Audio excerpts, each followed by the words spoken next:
E agora, gente, na nossa segunda parte, a gente vai entender a motivação física da derivada, que é através da velocidade, tá? Não só a velocidade poderia ser utilizada aqui como essa motivação, mas outras também propriedades. Agora, o cálculo se originou do estudo do movimento, né? Então faz sentido a gente trabalhar primeiro com velocidade, até porque essas noções partiram numa análise do estudo do movimento, né? Do estudo de como alguns corpos se movimentavam, principalmente por Newton, né? Foi Newton que começou a olhar isso quando ele estava trabalhando naqueles tratados dele sobre gravitação universal e como ocorre a movimentação entre os corpos celestes, tá? Tem até uma briga aí que quem inventou o cálculo foi Newton ou não, né? Que tem o Leibniz, que também que meio que na mesma época também desenvolveu conceitos similares. Na real é que Newton começou um pouco antes, então com certeza ele deve levar o crédito. Leibniz foi bom porque ele deu uma melhorada na notação e tal, claro, entre outros conceitos que ele veio desenvolver, tá bom? Então cálculo não deixa de ser o estudo do movimento. E para a gente analisar a velocidade, a gente vai pensar no deslocamento de uma partícula que está em movimento retilíneo, e considerando que esse movimento possa ser descrito através de uma função posição pelo tempo. Tá? Aqui tem um gráfico que mais ou menos representa isso. Nosso eixo y agora se torna nosso eixo s, que denota o deslocamento, e o eixo x, o horizontal, denota o tempo agora para nós. Então, tu tem da, uma variação do deslocamento relativa ao tempo. Isso não é velocidade ainda, tá, gente? É o quanto uma partícula varia, né, no seu espaço com o tempo, tá? Agora, a velocidade e a velocidade média, tá? Uma média entre um intervalo, é dada por quem? Bom, se vocês lembrarem de alguma física lá do ensino médio, é o deslocamento pelo tempo percorrido, tá? Então, a velocidade média no intervalo de tempo do t0 até o t0 mais h, ou seja, o tempo percorrido ou a diferença entre o tempo inicial e o tempo final é o h, certo? Ela vai ser dada pela posição final menos a posição inicial dividido pelo h. A gente pode enxergar isso aqui no gráfico, tá bom? Olha só, eu tenho um ponto t0, que é um ponto inicial, eu tenho um ponto t0 mais h, que seria um ponto final, né?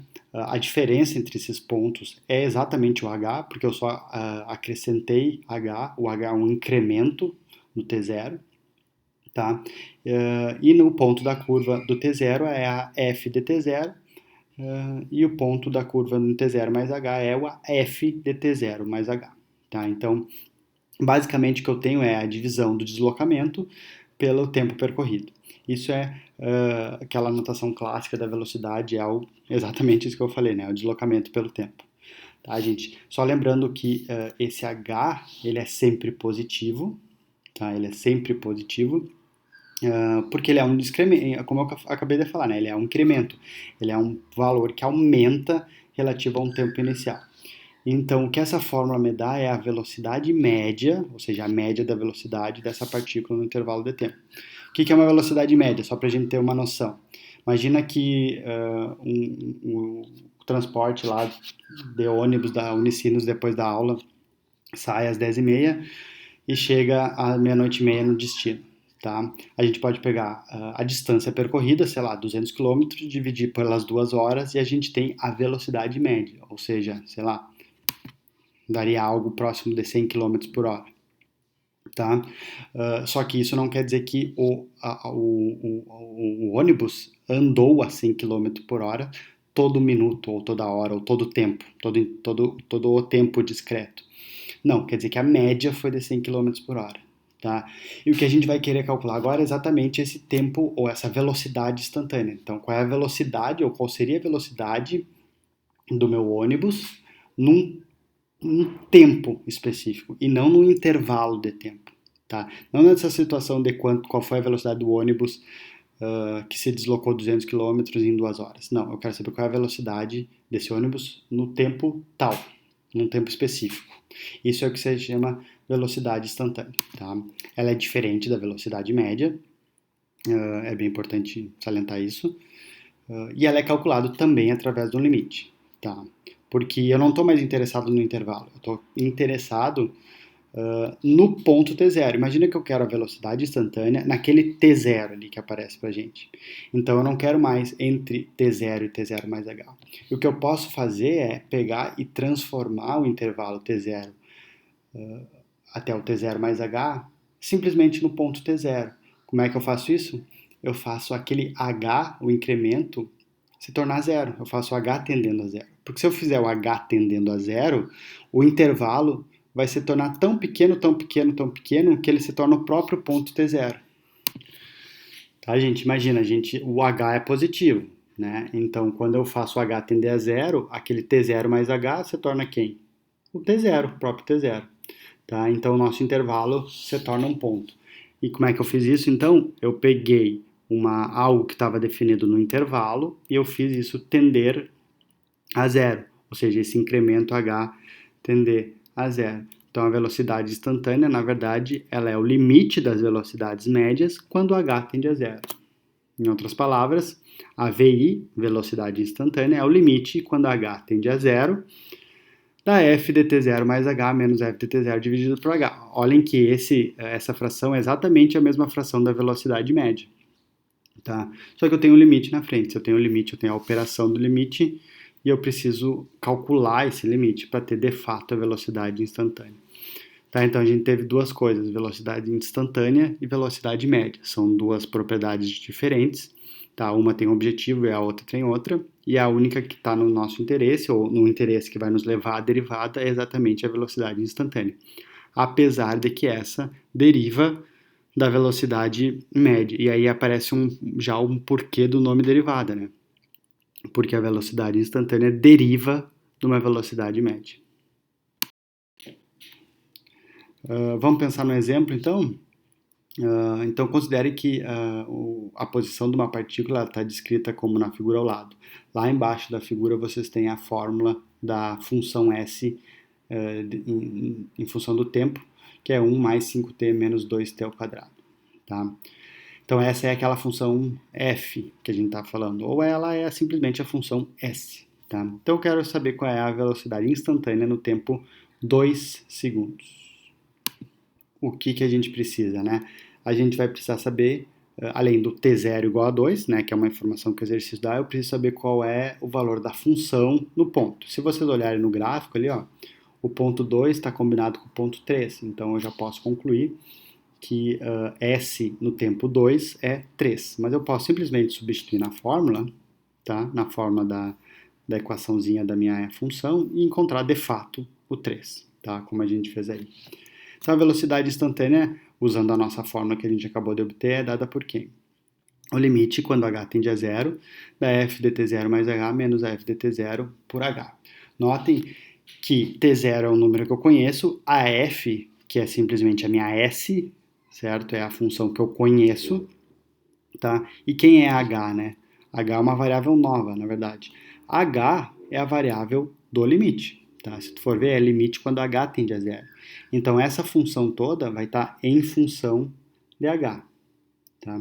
Então, além do fato de que t0 é 2 e a f de t0 é 3, quem é a f de t0 mais h? Isso é f de 2 mais h, e aí eu substituo 2 mais h na variável t da fórmula da função, certo? Então vai ficar 1 mais 5, que multiplica 2h, menos 2, que multiplica 2 mais h ao quadrado. Tá? É como se eu fizesse o que eu fiz ali em cima para s aplicado em 2, tá? Só que agora não vai ser o número 2, vai ser o valor 2 mais h, o que gera toda essa expressão 3 menos 3h menos h ao quadrado. E eu preciso que isso apareça porque eu quero que aquele limite esteja em função de h. Tá? E aí que aparece essa dependência do h no meu limite, porque essa f de t0 mais h fica em função de h.